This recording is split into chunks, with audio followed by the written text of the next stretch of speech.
Bounty hunters. Who's the most evil person you've ever tracked down? Were they brought in dead or alive? It's been 15 years since I put a man in the ground who the law only wanted for fraud. The courts would have given him a decade tops. They didn't have a box to tick for the kind of evil he was peddling. I do a lot of good now. I volunteer. I donate to charities for victims of abuse. I try to balance the scales. But every night, I still wonder if I'm a better man for stopping him or if I'm just another monster he created. I hung up my gear a long time ago, 15 years to be exact.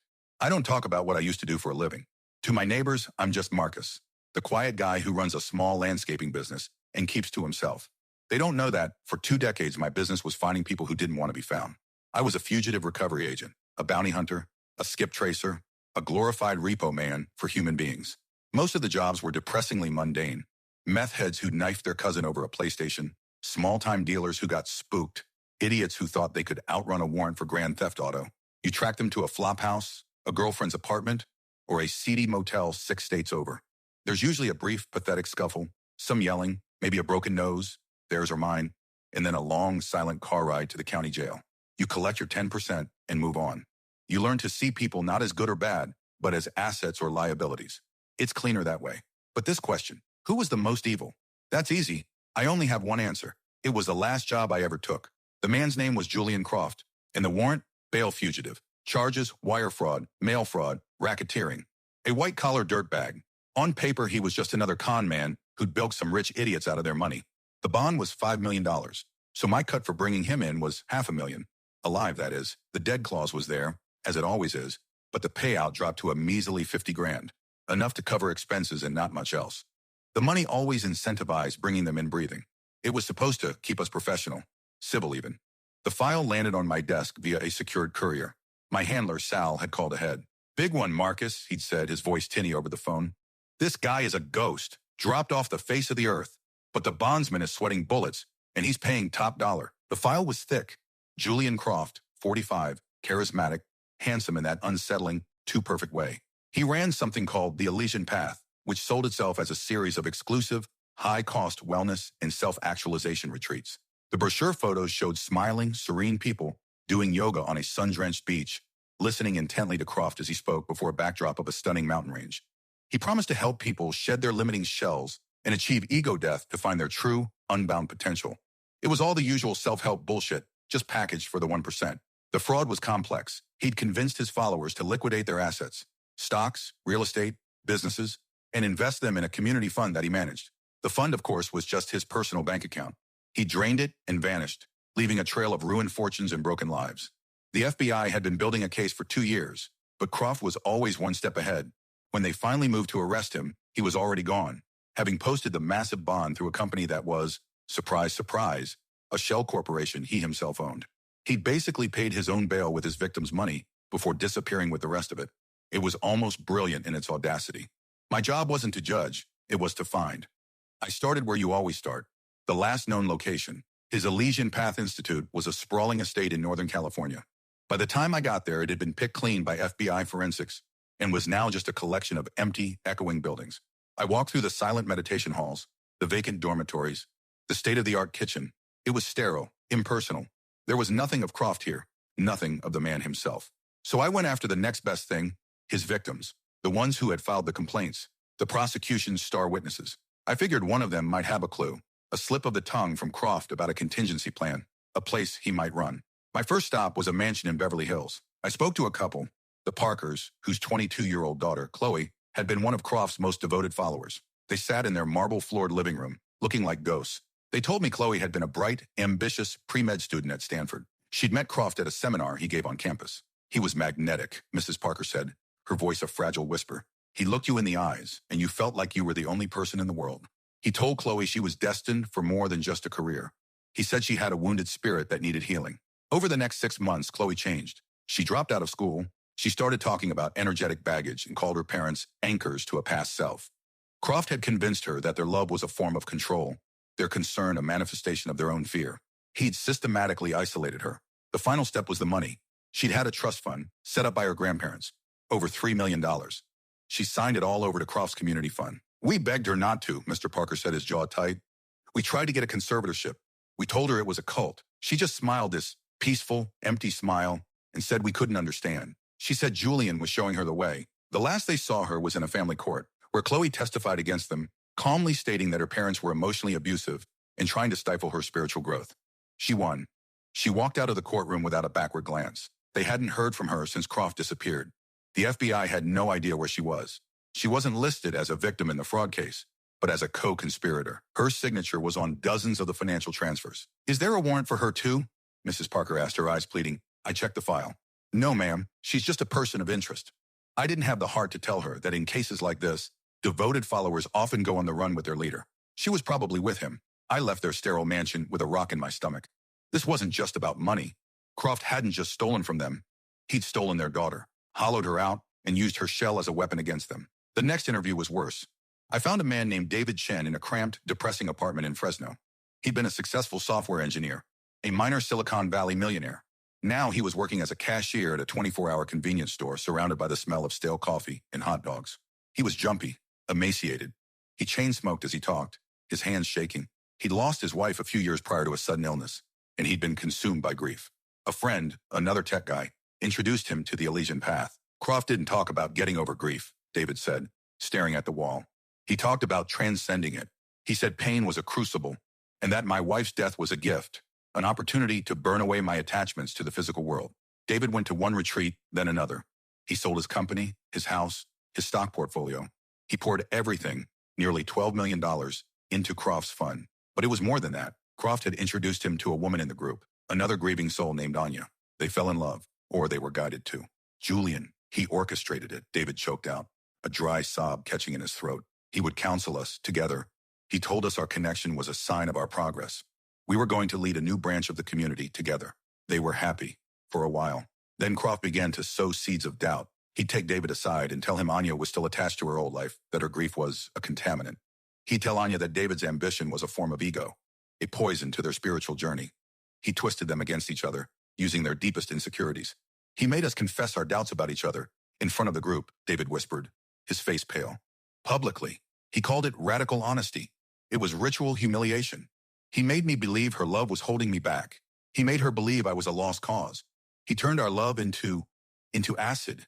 It just dissolved. Anya had a breakdown, a severe one. After one particularly brutal honesty session, she walked into the ocean. The police ruled it a suicide. David left the community a week later with nothing but the clothes on his back and a shattered mind.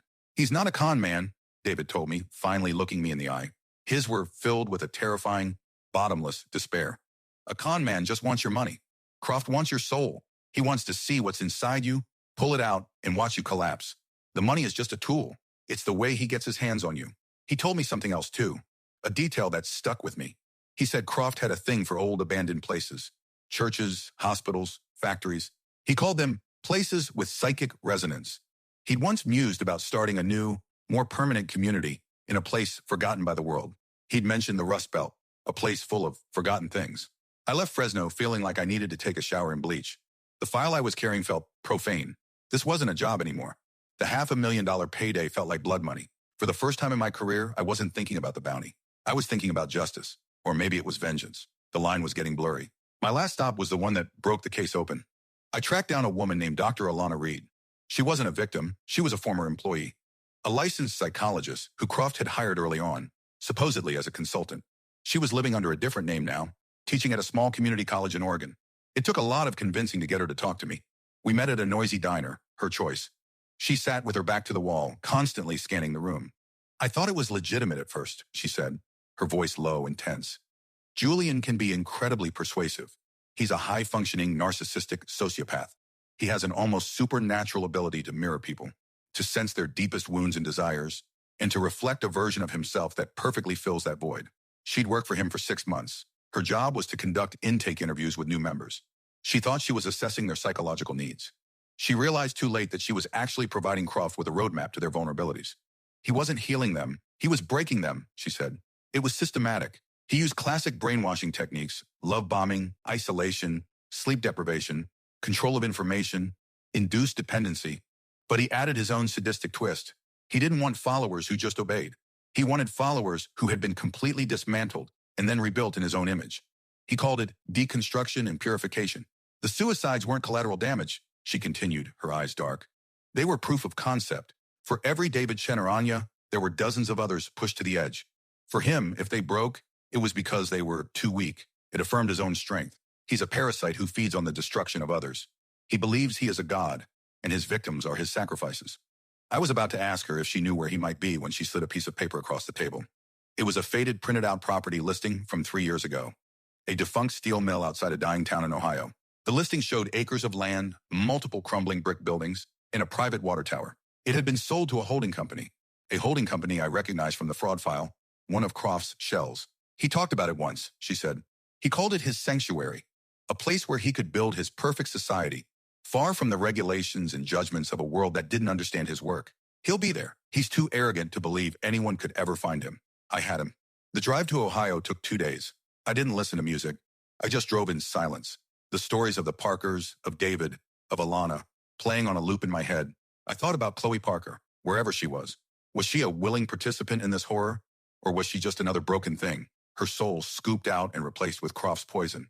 The town was exactly as you'd picture it, dying. Boarded up storefronts, rusting cars in weedy yards. The steel mill was 5 miles out, a skeletal ruin against a gray sky. I parked my car a mile away and went in on foot, using a pair of high-powered binoculars. The place was active. I saw a few cars hidden behind one of the buildings. I saw people, maybe 20 of them, moving between the structures. They had the same look David had described, a kind of placid emptiness. They were repairing one of the buildings, clearing debris, farming a small plot of land. It was a fledgling cult compound. I watched for 2 days, sleeping in my car, eating cold rations. I saw him on the second afternoon, Julian Croft. He came out of the main building and stood watching his followers work. He looked exactly like his pictures, but more real, more vital. He had an aura of absolute command. He smiled, and the people around him visibly brightened, like plants turning toward the sun. It was obscene. I also saw Chloe Parker. She was by his side, looking at him with rapturous devotion. She looked thin, pale, and utterly lost. My professional brain was screaming at me. The plan was simple. Call for local backup, surround the place, go in hard, grab Croft, and get out. Clean, safe. But another part of me, a part I didn't know existed, was whispering something else. What happens after the arrest? He gets a team of high-priced lawyers. They'll paint his victims as unstable, as willing participants. They'll paint him as a misunderstood visionary. He'll get convicted for fraud, maybe. He'll serve 7 years in a white-collar prison, a country club. He'll get out, and he'll do it all again. Because the law can't prosecute evil. It can only prosecute crime.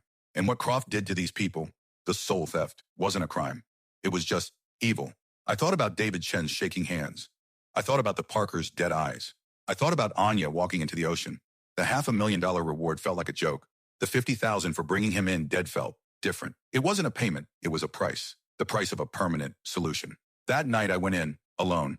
No backup. I disabled the generator that powered their lights and slipped through the perimeter fence in the darkness and confusion. I had a silenced pistol, a taser, and a set of cuffs. My plan, if you can call it that, was fluid. It depended on him. I found him in what used to be the foreman's office on the top floor of the main processing plant. The room was Spartan, a cot, a desk, a single kerosene lamp casting flickering shadows on the peeling walls.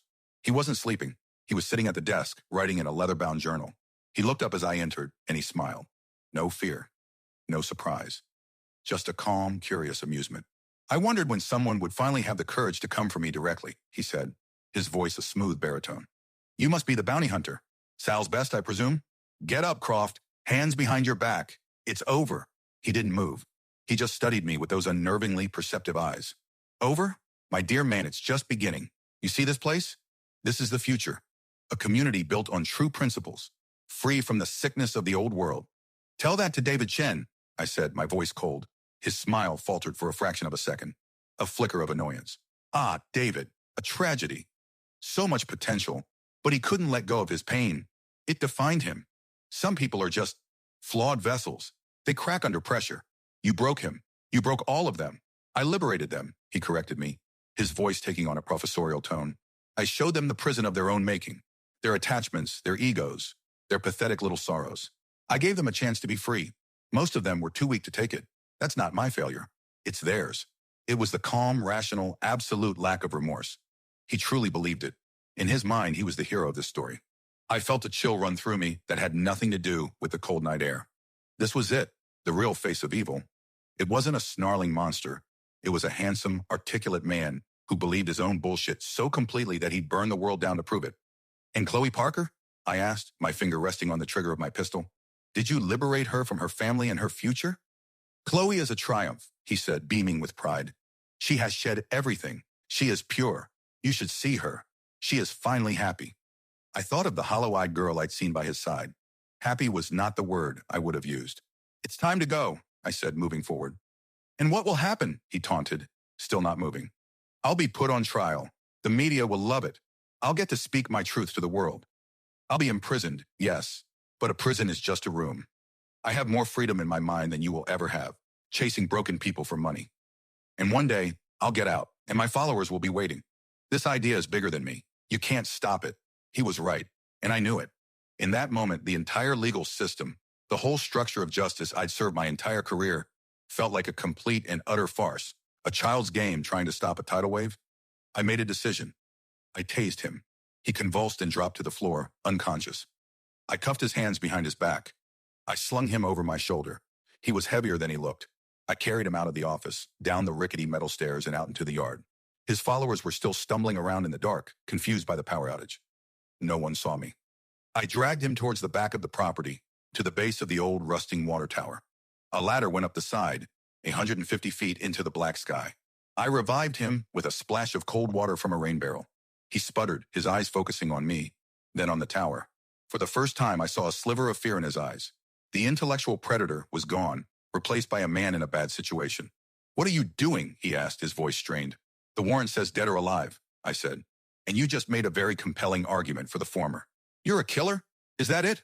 After all this, you're just a common murderer? He spat, trying to regain control. No, I said, hauling him to his feet. I'm just a guy who's tired of seeing people like you win. The official story is that the fugitive, Julian Croft, attempted to escape custody. In the darkness, he made a desperate break for it, scrambling up the side of a derelict water tower. I pursued, but he lost his footing near the top and fell. A tragic accident. I had his body. I got my 50 grand. I drove away from that place as the sun came up. I didn't look back. I called Sal, told him the story. He didn't ask questions. The 50 grand appeared in my account a week later. I donated it all to a shelter for victims of domestic abuse. Then I sold my gear, closed my agency, and started mowing lawns. So, to answer the question, the most evil person I ever tracked was Julian Croft, and I brought him in dead.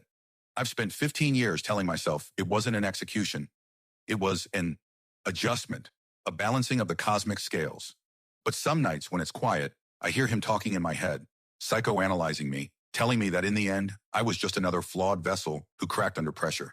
And the most fucked up part, I'm still not sure he was wrong. Thanks for watching. If you got this far, leave a comment, like if you liked it, and follow for more.